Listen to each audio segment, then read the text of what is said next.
যদি বন্ধ হয়ে যায় তাহলে মেডিকেল কলেজ বন্ধ হয়ে যাবে। ছাত্রদল থেকে এখানে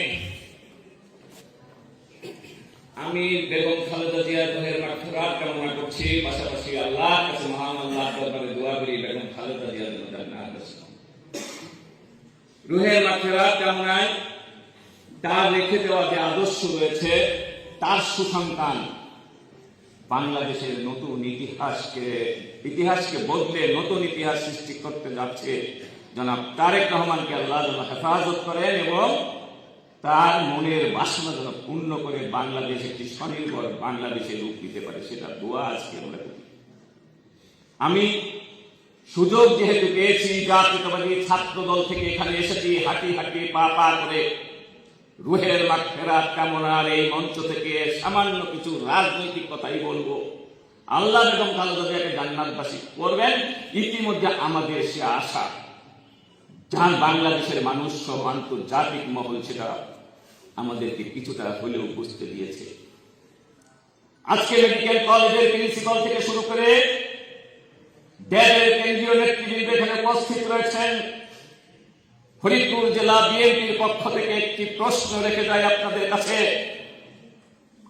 মেডিকেল কলেজের আজকে সর্বোচ্চ নেতৃবৃন্দ এবং আমরা জেলা বিএনপি ড্যাব এবং মেডিকেল কলেজ জেলা শাখা কলেজ শাখা এখানে উপস্থিত। আমি খুব হতাশ, এখনো চেয়ার খালি। ফ্যাসিবাদ উৎখাত হয়ে গেছে, হাসিনা দেশ থেকে ভাত না খেয়ে পালিয়ে গিয়েছে।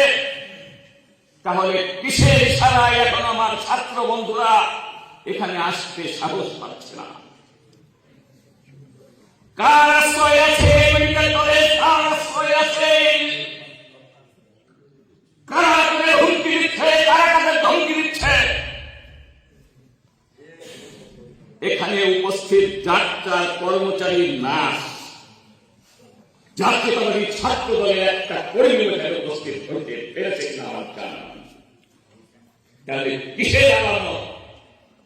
তাহলে কি ড্যাব ফরিদপুর জেলা শাখা, ড্যাব মেডিকেল কলেজ শাখা এই কর্মচারী আর ডাক্তার দিয়ে ড্যাবের আগামী নেতৃত্ব বাস্তবায়ন করতে চাই কিনা আমার প্রশ্ন।